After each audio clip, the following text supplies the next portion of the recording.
Do do do, theme song. Do do do, I'm broke so this is my theme song.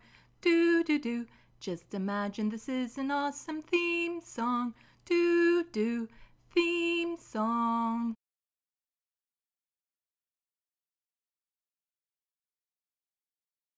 Hello, welcome to Left of the Box Let's Talk. Bonjour, bienvenue. I'm Sandy. Canada sucks. Yeah, I said it. I'm aware of some of the advantages and privileges I have living here.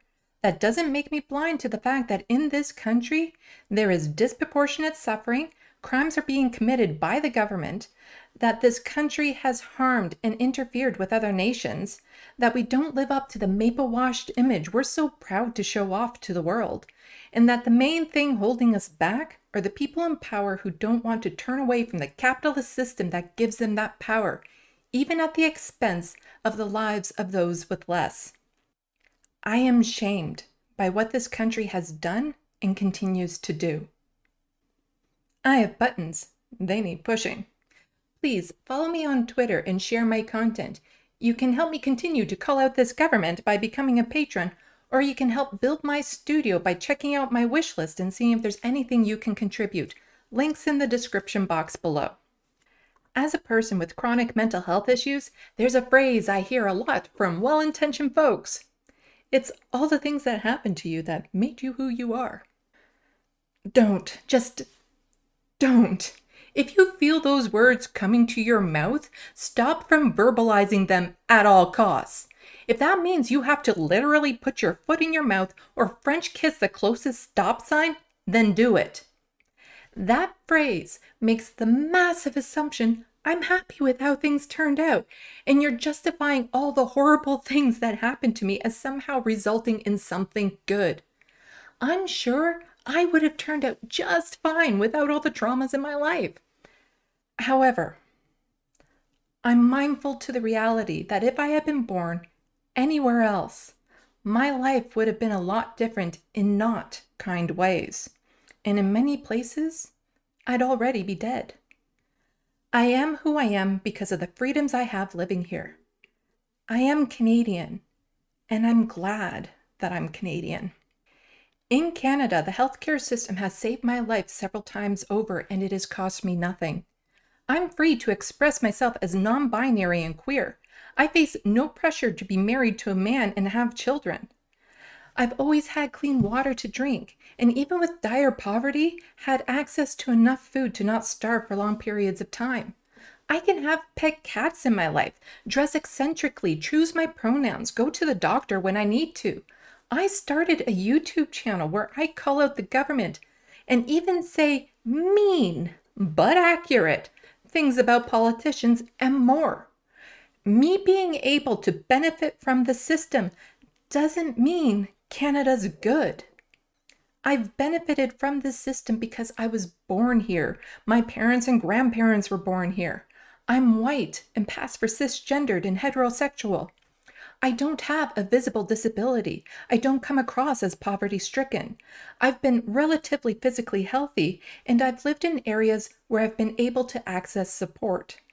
If I was a newcomer, a person of color, had a visible disability, if it were a parent, I was poor, queer, had mental health problems, if I lived far away from resources, if I were trans or indigenous, and most certainly any combination of these, my experience of this country would have been drastically different, and it's not a stretch to believe I wouldn't have made it this far. Even with my advantages, my life has been a struggle. I've survived this long because of my privileges. This country does a good job at pretending to be something it's not, which is why it's worthy of its own term, maple washing. Allow me to lift the veil.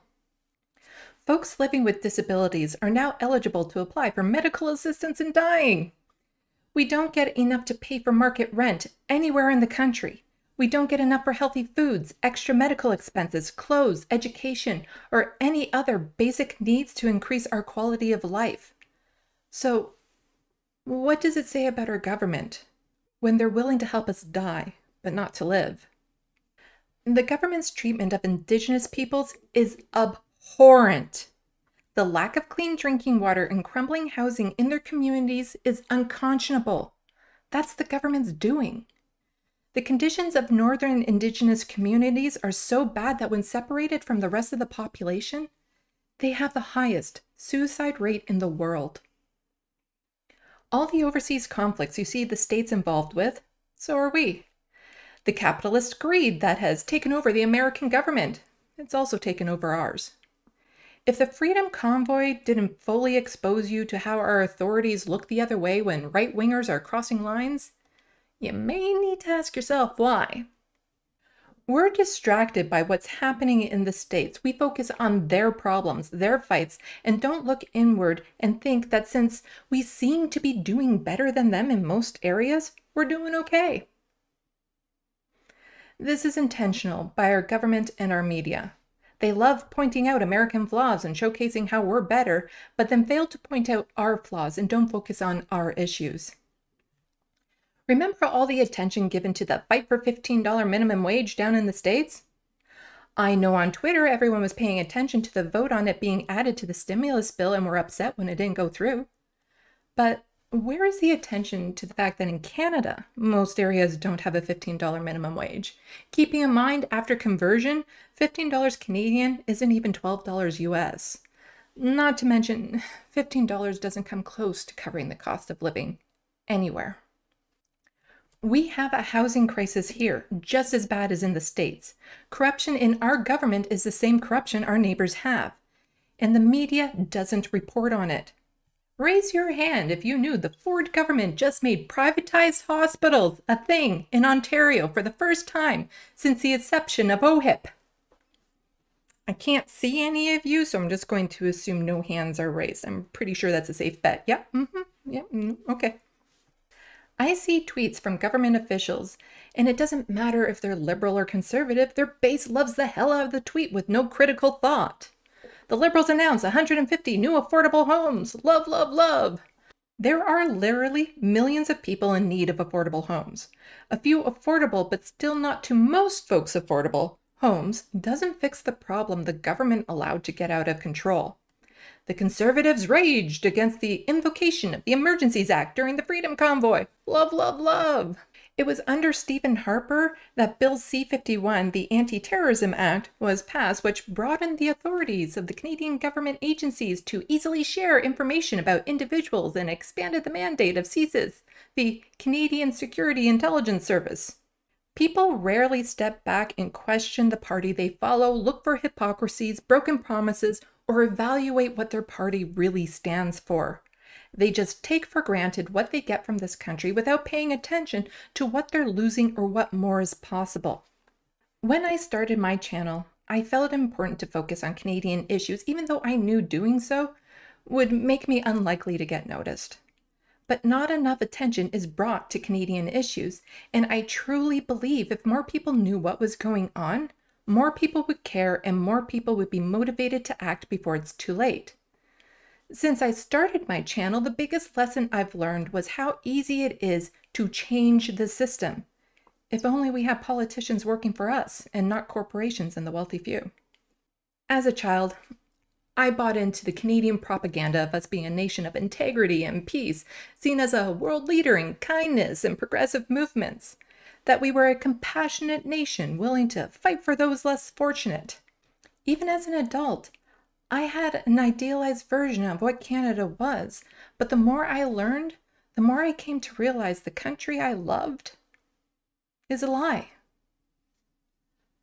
But I'm grateful I was born here and that I live here. I'm grateful for what this country has allowed me to become. The flag I have on display isn't about pride. I display it because I own what it represents. And it's because of the values Canada instilled in me as a child that I feel I have a responsibility to hold this country accountable for what it's done. If it means the country I know becomes something different, then so be it. I don't fight for symbols, governments, or corporations. I fight for people. I have no chance of changing the lives of folks in other countries. But here, I do. And this is why I focus on Canadian issues. Regular viewers may have noticed I look good. I mean, the quality of my video is better. I got a new computer and webcam, which means live streams are coming soon. Yay! Thank you so much to everyone who has supported me thus far. Please continue that support by hitting the like and subscribe buttons. Yeah, Twitter. I'm there. Share my content and leave comments, and if you can, please check out my wish list to help build my studio or become a Patreon so one day I can look like a professional YouTuber, whatever that means. Every little bit helps. A special thanks to those of you who have already become patrons. Salut, à la prochaine. Thank you for watching and stay tuned. I'm Sandy, wishing your tomorrow is better than your today.